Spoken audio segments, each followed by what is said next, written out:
My name is Nicholas Goyette, and I am 14 years old.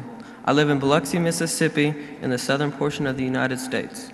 On August 29, 2005, Hurricane Katrina hit my area.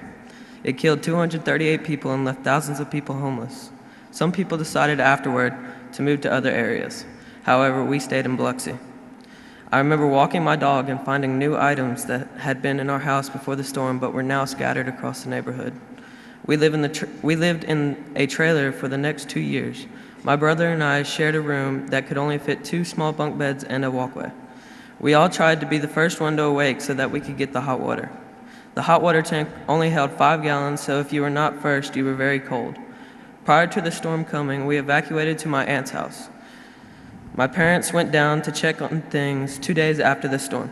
While there, they met with our neighbors, Pat and Susie. They stayed in their homes during the storm.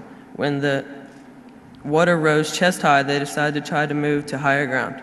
After exiting the house, Susie was almost swept away by the current. It is one thing to hear stories on the news, but when you hear it firsthand from a friend, it really affects you.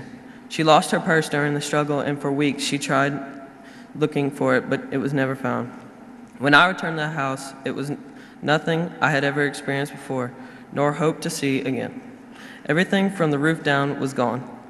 We held furniture and debris in our house, but it wasn't ours. My mom is a trumpet player, and we searched everywhere to find her trumpet, and we never did. That is one thing that I wish I could replace. Playing the trumpet always gave her such joy. My experience with Katrina can directly be applied to today's economic climate. There are things going on in the world that have not been seen for quite some time. The actions of one country can have an enormous effect on the world as a whole. Much as Katrina swept in and took many families' homes, the current economic issues within the United States are having the same effect. Many families have been laid off of work or have their salaries cut. The Gulf Coast received an outpouring support from places worldwide. We can see this currently happening in Haiti today. If you were to drive down the Biloxi beach today, you will see areas that look like Katrina happened days ago, not years. As a world, we need to think of long-reaching effects of the decisions we make today. Just because we supply donations and aid and supplies today does not mean that the country will recover from long-time effects of the disaster that has occurred, whether it's physical or financial. One of the initial effects of the overcome, it is up to the people to develop plans so that they may prosper.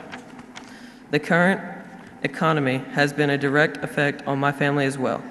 My mom is a teacher and recently learned that her school will be cut 100 plus teachers. This is a direct result of the state not having enough tax revenue to subsidize the school systems. Her district alone received a $4 million cut in aid. It is unfortunate that teachers will lose their jobs. But by cutting teachers, you are neglecting the children of our future. Every one of you started your careers learning from a great teacher.